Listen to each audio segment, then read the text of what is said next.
Bem-vindos, galera, ao último dos vídeos sobre os Gazetteers. Esse aqui vai completar todos os primeiros Gazetteers, que é o mundo perdido de Mystara, um cenário fantástico de Dungeons & Dragons, caracterizado por a gente colocar culturas da vida real e passá-las para a fantasia. No caso do vídeo de hoje vai ser essa criança aqui, ó. Vou mostrar para vocês o pessoal dos clãs de Atruagin, que dá pra ver na cara, são os ameríndios, né? O pessoal Sioux, Apache, Comanche, etc. Antes de entrar neles, eu vou avisar que não vamos esquecer do nosso povo nativo, a galera, né? Tupi, Arajá, etc. Toda essa galera também foi vista em Mystara, mas vai ser para os vídeos mais pra frente, quando a gente estiver falando sobre o mundo do Sol Vermelho e as culturas Neadar, Makai, que são exatamente essa ligação aí. Galera, os clãs de Atruagin é fabuloso, tem a ver com o tal do Atruagin, que é como se fosse o grande pai, né? Essas são as crianças deles, são os diferentes clãs, e eles moram nesse grande platô imenso aqui, gigantesco. E ó, detalhe que isso aqui que vocês estão vendo aqui, ó, é o platô, é a ideia de que é uma montanha enorme, sabe? Com uma divisão gigantesca, não dá para escalar, quase impossível para proteger todos eles. Mas como é que chegamos nisso? Bem, como qualquer vídeo de Mystara, a gente já sabe, a gente tem a história como as pessoas conhecem elas, e a história como os imortais conhecem. A história que os nossos colegas aqui, essa galera indígena conhece, é de que eles eram povos espalhados, perdidos, e que um dia foram escravizados pelos humanoides, trolls, orcs, e sofreram muito. Até que um dia apareceu um desconhecido, um estranho, que era parecido com eles fisicamente, mas não falava sua língua, e eles nunca ouviram nada nem semelhante de onde quer que ele veio. Essa pessoa se demonstrou heróica, se demonstrou capaz de reconhecer quem eram os outros líderes e aqueles que também eram sábios entre os seus povos. E esse, Atruagin, antes de sequer falar as primeiras palavras, já estava liderando vários das tribos, e logo o que ele fez? Expulsou todos esses orcs e humanoide troll para fora de sua amada região, de seu amado povo que ele adotou, e passou a chamar as crianças de Atruagin. Criou uma série de leis para proteger o seu povo, viu quem era lá a galera boa para liderar eles, essa pessoal ficou lá liderando. Só que depois de um tempo, Atruagin falou: bem, tá na hora agora de eu dar uma viajada, conhecer mais do mundo, para trazer mais sabedoria para o nosso povo, eu me vou. E lá se foi. E aí aconteceu aquilo que o pessoal que viu o nosso vídeo dos Halflings sabe. Veio a segunda onda de ataque humanoide, alucinou com os coitados do pessoal aqui do clã de Atruagin, e quando o Atruagin voltou, ele tava com o maior sentimento de culpa, porque ele falou: não será possível isso aí, eu não devia ter largado meu povo. Ele não só ajudou o seu povo a rebelar de novo e quebrar os caras, ele ainda por cima pensou: não, agora chega, não vai ter mais risco para as minhas crianças. E aí ele fez um grande ritual fantástico, com todas as sabedorias dos imortais, e elevou, ele que foi, galera, que elevou esse platô aqui, ó, para criar uma região inteira protegida para o seu povo, apesar de que alguns dos povos continuaram morando aqui embaixo, mas a grande maioria sabia que se houvesse perigo eles poderiam e habitar aqui nessa região. O nosso amigo Atruagin, depois desse grande feito, desapareceu. Mas seu povo sabia. Ele ascendeu à imortalidade. Isso é verdade. Ele realmente ascendeu à imortalidade e passou a acompanhar seu povo das outras esferas do multiverso. E seu povo sente ele e sente sua sabedoria e segue seus trajetos. E é um povo que vive relativamente em paz, não fosse de uns últimos séculos para cá, 2, 3 séculos. O grande vilão e inimigo de Atruagin, né? O Atzanteotl já é seu inimigo desde, a gente vai ver na história com os imortais, ter corrompido o clã Tigre e feito com que esse clã se tornasse o clã que agora é o problema atual quando a campanha começa no ano de 1000 AC. Chegou a hora da gente contar a história como os imortais a conhecem. Quando as civilizações começaram, em 6000 antes da coroação ainda, os elfos estavam saindo das florestas, os primeiros povos estavam começando a se formar. A gente sabe, um desses primeiros povos se tornou a cultura de Blackmoor, que foi a cultura humana que aprendeu rapidamente tecnologia, tubo, e virou ultra megatória e explodiu tudo.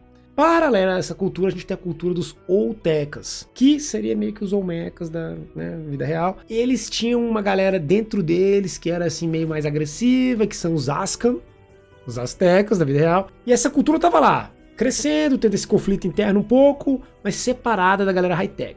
Quando a galera high-tech de Blackmoor detonou tudo, infelizmente eles levaram os nossos colegas Oltecas e Ascans junto com eles. Os imortais, porém, salvaram essas culturas, mandando-as para o mundo do Sol Vermelho, que vai ser o nosso próximo tema nos próximos vídeos, quando a gente terminar os Gazeteiros. Porém, alguns resquícios ali dessa cultura ficou no mundo. E essa galera migrou para regiões mais, onde podiam sobreviver, perto de um grande platô. Olha que curiosidade, não é o mesmo platô que um dia o Atruagin vai fazer. Até porque ele vai fazer baseado no que ouviu do povo, de que um dia a gente morou no platô, que ele é bom, nossos ancestrais. Não, esse povo aí, eles estavam nesse platô, tranquilos, felizes, até que teve, né, durante as grandes explosões ainda, mais um terremoto alucinou com o platô todo, eles tiveram que se migrar mais ainda, alguns foram parando em diferentes locais, se tornando o que seria o povo, por exemplo, de Eren, de Mihotari, que tem uma cor mais escura, eles também são descendentes dessa galera, enquanto que uma boa parte deles seguiu para o que seria essa região aqui, que não era platô ainda, e começaram a morar aqui, mas eles moravam tudo separado, espalhado ali, na deles, até que apareceu um deles, que era o Takati, aquele que doma a tempestade. Por que falavam que ele domava a tempestade? Ele conseguia domar qualquer animal, e ele foi o primeiro que domou os cavalos, e criou com isso toda uma cultura em volta de domar animais, especialmente cavalos, e nisso ele foi juntando as tribos e se tornou o grande conquistador ali, brutal, e através dessa brutalidade até provou para os imortais que mereciam um lugar entre eles, e juntou pela primeira vez todos esses povos numa nova cultura. O que ele não sabia é que essa forma brutal dele não era muito assim sustentável, e depois de um tempo o povo se separou nas pequenas tribuzinhas que brigavam entre si. Isso tudo aqui nesse mundo fora. Enquanto isso, o povo que foi salvo para o mundo do Sol Vermelho se tornaram os Oltecas e os Ascan, que a gente conhece.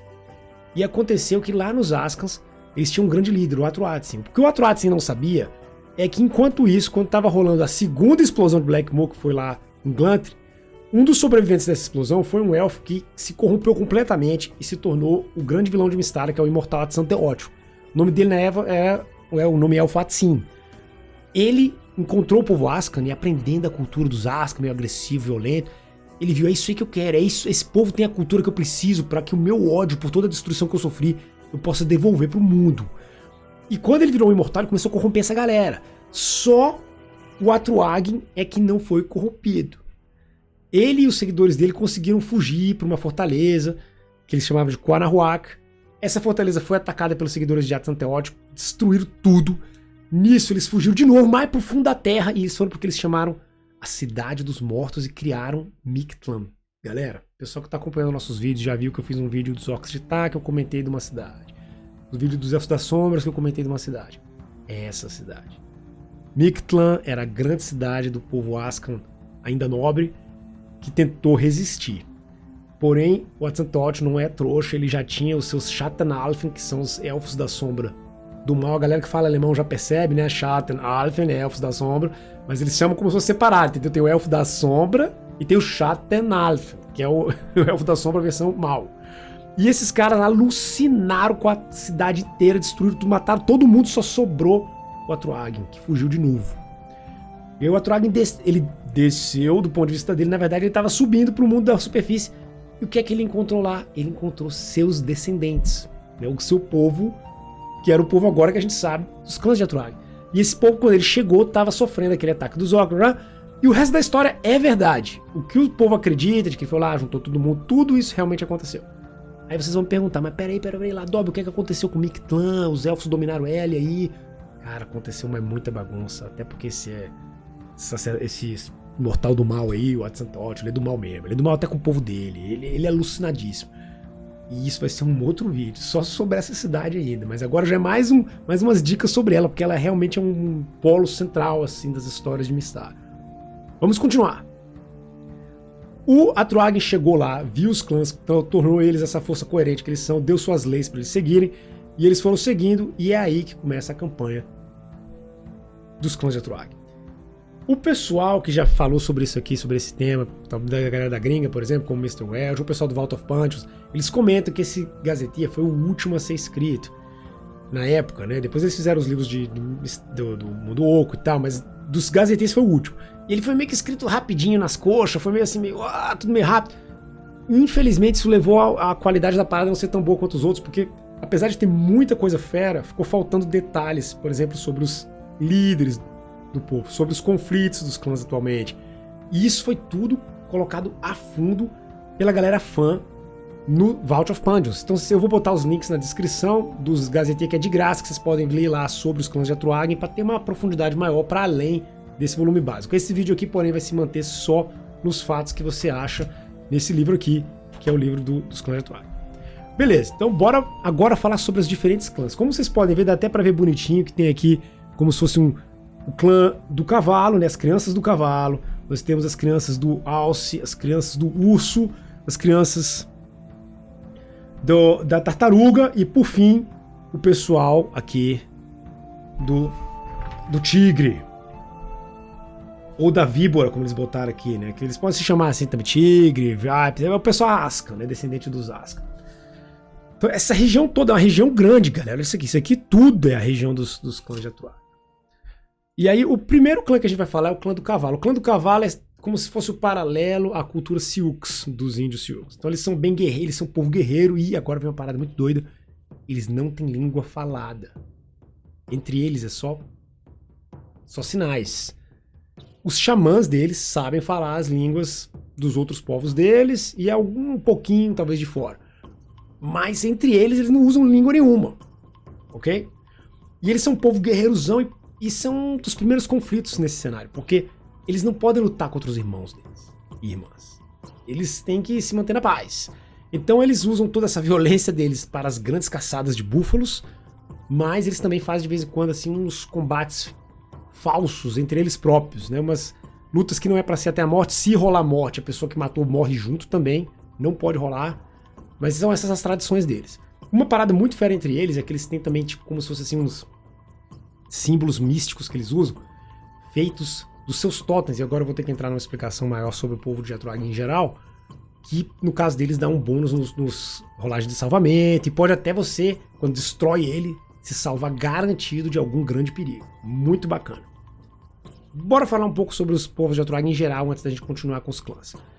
Todos os povos de Atuag têm duas características. Primeiro que eles originalmente seguiam Atuag em todas suas falas, né, que é de uma vida simples, diretamente ligada com a natureza, para sobreviver, focado na sobrevivência, e, no caso disso, guiado pelos xamanes, que são o povo que tem essa conexão com o Atuag. Tem vários rituais ligados a isso, coisas que trazem essa sabedoria, mas cada clã tem a sua forma de vivenciar isso.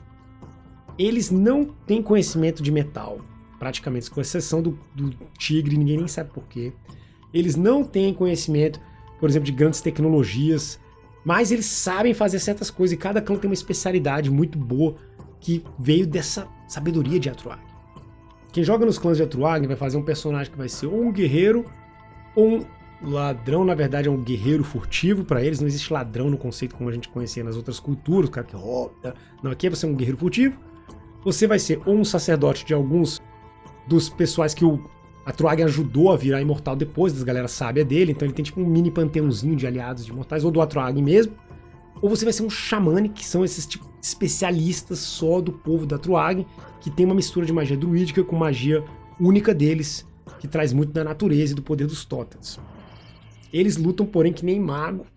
Eles não são treinados em combate, mas eles podem usar qualquer arma. E esse é o maior poder deles, nenhum animal, seja gigante ou pequeno, que seja natural, vai atacar um xamane. Jamais. E agora bora criar mais um personagem de Atuag. Os personagens criados em Atuag, eles têm uma característica interessante. Quando você rola 6 habilidades, você vai rolar para força e constituição 4 dados de 6 e escolher os 3 maiores. E para inteligência e sabedoria, ao contrário. 4 de 6 e escolher os 3 menores. Por que isso? Porque isso reflete o fato de eles serem um povo mais forte, saudável, pelas tradições do Atuag, porém que tem muito menos contato com conhecimento acadêmico, né, sabe, esse conhecimento de livros, digamos assim, que é a parte da inteligência, e muito menos conhecimento sobre os outros povos também, porque eles são tão fechados a essa região deles, que é a parte da sabedoria. Então são as desvantagens deles. Uma outra desvantagem gigante é que eles não têm feiticeiros entre eles. Então se você é um mago, você é uma das pessoas raríssimas que aprendeu isso com uma pessoa de fora e tá tentando estudar a trancos e barrancos você próprio. Você pode até jogar de mago Atuag aqui, o povo, dependendo do clã, vai querer te expulsar, outros vão achar você um esquisitão, mas você ganha só metade do XP enquanto você estiver se aventurando nessas regiões aqui. Só quando você sai daqui e começa a ter contato com outros feiticeiros, entender como eles usam magia, que você ganha XP full, para realmente ganhar os levels. Dependendo do clã, tem desvantagens ainda maiores. Aqui nós podemos ver como é que é criar um personagem de Atuag. Depois de fazer essa rolagem que eu falei dos dados, onde você tem os diferentes atributos, você vai rolar para ver qual vai ser o seu totem. Primeiro, qual é a natureza dele, você faz 2 rolagens e escolhe a que você prefere. E depois, eu sei que vai ser um crustáceo, vamos ver se é um crustáceo carnívoro, omnívoro, etc. E qual vai ser o tipo dele que eu vou querer jogar. Eles aconselham, porém, o mestre a deixar o jogador escolher o totem que ele preferir jogar com. Você pode rolar, mas a preferência é que o jogador pense, eu quero, sei lá, um tubarão, meu personagem vai ser impulsivo, meio brutal. Então beleza, então teu totem é o tubarão. Uma coisa que eles botam muita importância no jogo aqui de Atruagen é da sua família. Então você vai rolar, vai ver se seus pais estão vivos ou não, quantos irmãos você tem, a idade deles e como é o estado de saúde deles, porque a família é a parte principal de toda a história de um jogador daqui. E você tem uma ligação muito forte com eles e pode usar esses membros da família para te ajudar em diferentes coisas. Outra coisa que eles entram em detalhes é sobre como é que cada um dos diferentes clãs vão ter as diferentes classes. Então, se você joga de guerreiro, ou mago, ou clérigo, pro clã do urso, vai ser diferente de você jogar da mesma forma pro clã do tigre ou da víbora, por exemplo. Esses clãs têm uma atitude diferente para as classes e as classes também têm certos bônus ou penalidades que variam de cada um deles. Por exemplo, o clã do alce é muito famoso por usarem guerreiros furtivos, então todo mundo que joga de ladrão lá tem um bônus de 5% no XP, simplesmente assim, do nada. Enquanto que tem outros clãs que, além da penalidade de mago, ainda condena os caras à morte, é muito pior ainda, porque odeia mago. A classe do Xamã a gente pode ver aqui, no livro original ela saiu com erro, né, botando level 1 já 1500 XP, mas é só colocar como se fosse tipo um 0 antes e mudar a tabela toda pra cima, que funciona. E a gente vê a lista de magias aqui, que são uma mistura de várias magias únicas dos druidas, assim, de druida com as únicas dos xamãs aqui, coisa com pintura, coisa de encantar armas e flechas, é muito fera. E tem também os grandes rituais que eles podem fazer, que você pode usar para deixar o seu grupo mais forte antes sequer de entrar em combates. O livro é cheio desses detalhes, é muito bem iluminado, e tem a grande magia que é você chamar a própria ira de Atruagen pra te ajudar em alguma situação. E essa magia é tora mesmo, dá um dano sinistro. O mestre até fala que tem que ser só um motivo muito bom pra chamar ela. O principal poder dos xamãs é que eles conseguem chamar essas magias fortes relativamente cedo no jogo, mas elas têm que ter um motivo muito bom. Não dá pra ser aquele cara que sai dando bola de fogo só porque é de onda, não. Bora falar agora um pouco mais dos clãs individualmente. O clã do cavalo, como eu já falei, é o clã baseado nos Silks. Tem um desenho muito fera aqui que mostra uma guerreira deles, né? Até a líder deles, inclusive, é uma guerreira, eu vou mostrar ela depois. E eles têm essa tradição de ir atrás dos búfalos, aproveitar tudo do búfalo. Eles contam até como é que eles aproveitam os diferentes pedaços dos búfalos. Eles carregam os animais, depois que eles capturam, numas espécies de... Olha aqui, tipo umas grandes madeiras que os cavalos vão carregando e vão levando. E eles são um povo guerreiro, né? Isso aí eu já acabei de explicar pra vocês. Aqui mostra, tem um desenho muito bom, mostrando eles enfrentando aqui uns orcs que talvez corajosamente conseguiram escalar um pouquinho ali a região, mas não tem a menor chance contra os corajosos guerreiros do clã do cavalo. Aqui nós podemos ver a líder deles, que é a Ayla, aquela que caça a lua. Olha a cara dela, brava. Essa aqui, a Índia aqui, sabe o que ela quer. Esse aqui já é o líder do próximo clã que a gente vai contar, que é um cara bem mais tranquilo do que ela, que é do clã do urso. Vamos pro clã do urso agora. O clã do urso, galera, eles são os construidores, os galera que constrói. Junto com a ajuda dos aliados de Daroquim, eles construíram o que se chama o Grande Elevador. Os caras até botaram aqui uma enorme figura mostrando aqui, ó, o Grande Elevador, como é que ele funciona, a lógica dele, que é uma maneira de ter um contato mínimo entre os povos debaixo do platô com o pessoal do platô. Então o clã urso é um clã um pouco mais aberto a outras culturas. Ele é um clã muito espiritual também, porque eles acreditam que através disso eles estão tendo um papel em cuidar dos outros irmãos e irmãs deles do ponto de vista do Atruagen. Eles são muito fiéis a Atruagen, eles têm altos rituais, uma casa central lá onde você pode botar umas oferendas. E é muito doido porque essas oferendas elas somem se o Atruagen considera que quem deu as oferendas estava de bom coração com a tribo. Então isso é um tema para aventura. Imagina, seu grupo chega, faz a oferenda deles lá, a oferenda no dia seguinte ainda tá lá. E aí eles são condenados à morte, que é o caso aqui. Não é uma morte cruel, mas é a morte. E aí o grupo tem que tentar provar que não, alguém botou de novo uma oferenda igual a deles lá, pra mostrar que eles, né, queriam botar eles nessa situação. Ó, pode ser uma aventura. E tem vários desses rituais deles que a gente pode usar como inspiração para aventuras. Um outro desenho muito fero do galera do urso, isso aqui eu vou voltar para isso aqui depois, é o ritual das cobras, que os xamãs deles entram por 3 dias com altas cobras venenosas em volta deles para gerar a chuva. É o ritual da chuva deles para abençoar a sua região. Esse desenho aqui representa a habilidade manual deles, porque esse clã é o clã que mora nas pedras, eles moram também no platô, eles fazem as casas deles lá. O próprio mapa mostra isso. Vou mostrar para vocês aqui, deixa eu abrir ele aqui. A gente pode ver aqui, ó, que são as casinhas de pedra construídas no platô, e eles são absolutamente sabe, os melhores arquitetos nesse ponto. Então as casas deles ficam aqui no canto do platô e elas têm também como se fossem umas fazendas que funcionam de uma maneira muito, muito eficiente. Elas são pequenas e quem olha acha que está produzindo pouco, mas na verdade produz muito. Então esse é o clã do urso. O clã do urso não tem um negócio mágico do totem que nem os outros. Eles têm rituais muitos para as tribos deles todas, mas eles não têm um específico. Agora bora para mais um clã. A gente agora vai para os baleeiros, a galera do mar, o clã da tartaruga. Esse aqui é o clã da tartaruga. Ele é bem bacana, olha ele aqui caçando aqui uma baleia. Eles são o clã do mar, muito respeitado pelos colegas de Eren e de Mirhotad. E eles são uma galera, gente boa, mais aberta a todos os outros povos, até quem joga de mago neles tem a penalidade, mas rapidamente perde ela e não é não aceito pelo seu povo. Tanto que eles têm, o NPC que o livro criou para eles, é uma elfa que quando criança ficou órfã e foi adotada pelos caras, olha ela aqui. Ela nem sabe que ela é elfa, ela acha que é do povo aqui. Isso aqui é um elmo de golfinho, de madeira que ela usa, que é uma das coisas que também caracteriza esse pessoal. O clã da tartaruga é um clã que, diferente dos outros, usa sequer armadura, eles sabem fazer parada de madeira bacana e fazem muitos elmos em formatos dos totens da pessoa, que dá mais coragem pra eles. Esse aqui tem mais um desenho muito fera mostrando uma das caçadas deles aqui. Essas caçadas são um ritual, às vezes eles fazem uma grande barca enorme para caçar, e eles são um dos melhores povos em trabalhos com madeiras, muito valorizados, por exemplo, pela galera de Daroquim, pelas paradas que eles podem vender por aí, feitas por esse clã aqui. Agora a gente vai pro clã da galera do mal, o clã do tigre ou o clã da víbora, pode se chamar também. Esse clã, galera, é o clã que foi corrompido pelo Atzanteotl. Inclusive, essa corrupção desse clã vem junto com a história de um dos imortais daqui, que foi um imortal, o Danel, que ele tentou parar a corrupção a mando do Atuag, mas ele não conseguiu. Ele teve um combate com o último sacerdote do clã do tigre.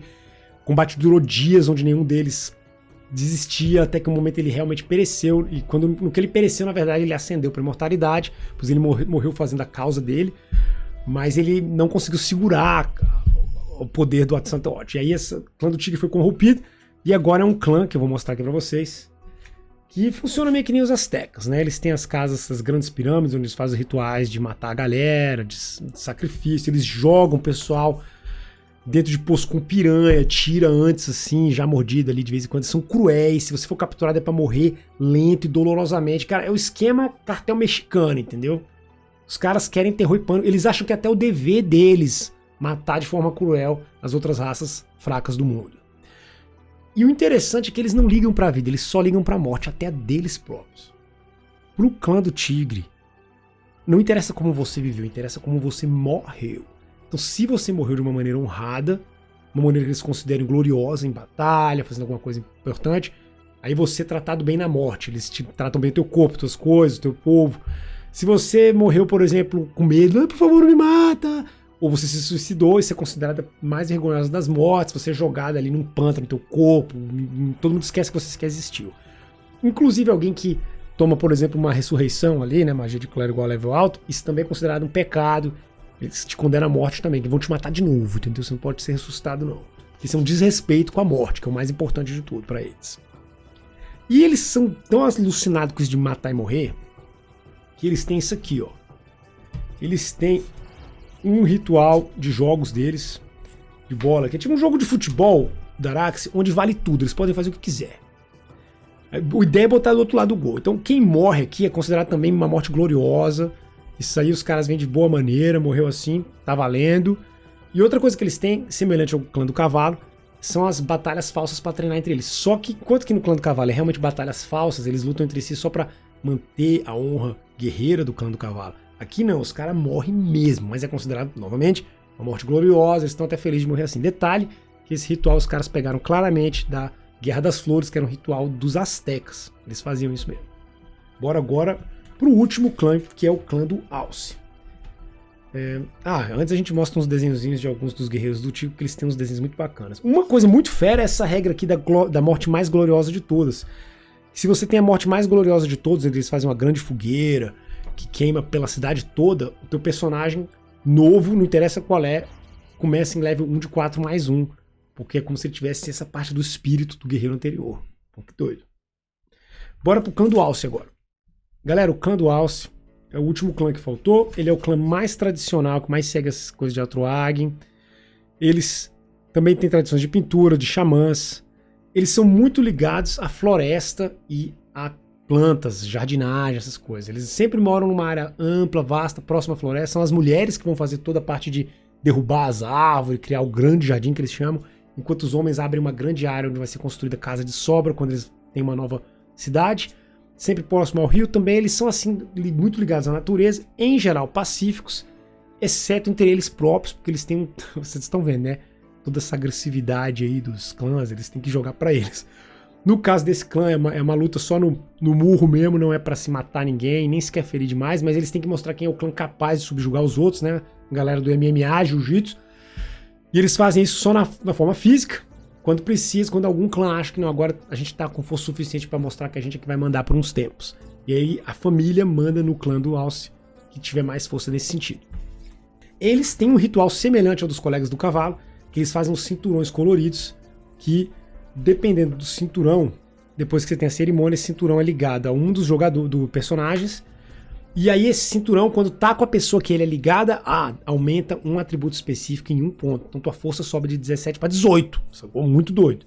Se alguém rouba essa parada, um ladrão ali, vai e bota o cinto nele próprio, se ferrou, é amaldiçoado. A parada vira uma maldição, o mestre pode criar qual tipo de maldição, mas ela afeta essa pessoa, porque ela não é dedicada a ele, sabe? O talismã não foi feito pra ela.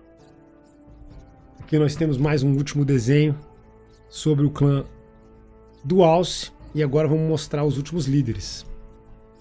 O grande líder do clã dos tigres, galera, do mal aqui, é essa aqui, ó, a Elsha Beijo da Viúva Negra. A Viúva Negra, olha ela aqui. Ela é do mal, a sacerdotisa poderosíssima que lidera o clã dos tigres. E o clã do Alce é liderado por esse cara tranquilão aqui, ó, o Rovar, aquele que observa os patos.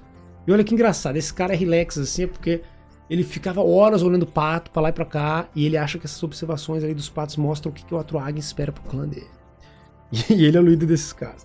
Curiosamente, eles não mostram quem são a liderança do clã da tartaruga, por isso fica a dica de ir lá ver os livros do Vault of Pandora, se você quiser uma inspiração, ou você mesmo cria. E agora vamos pro grande segredo, mistério por trás dos clãs de Atroagen. As aventuras nos clãs de Atroagen são obviamente focadas nas tradições que tem aqui contadas por todas as tribos, as várias caçadas, rituais, conflitos entre eles. Você pode fazer, é tanta aventura que dá pra fazer baseado nesse, que já é uma campanha por si só. Eu lembro que quando eu introduzi Mystara, os primeiros jogadores meus, que não tinham jogado Dungeons & Dragons muito, eles ficaram fascinados, até hoje é uma das campanhas mais favoritas deles, essa coisa de jogar como índio. E no caso eles eram só visitantes que foram adotados por um dos clãs e eles adoraram, foi muito, muito legal. E o segredo aqui eles não fizeram, porém, o grande segredo aqui tem a ver com a nossa próxima série de vídeos, que é o mundo do Sol Vermelho. Atroagen, como eu já falei, veio do Sol Vermelho. E ele pensou em criar uma forma de ter um transporte que fizesse uma conexão entre esses povos que são irmãos e não sabem, lá de baixo e de cima. Então ele criou um grande artefato sinistro, escondido numa cidade que é feita igualzinho ao forte aquele forte que ele apanhou lá, né, de Corner Rock. Só que essa parada tá toda escondida no meio da selva, lá onde exatamente estão a galera mais do mal possível, que é o do tigre. Então vocês já estão vendo, né? É um esquema meio Indiana Jones, tem que ir lá na floresta, procurar achar a cidade perdida.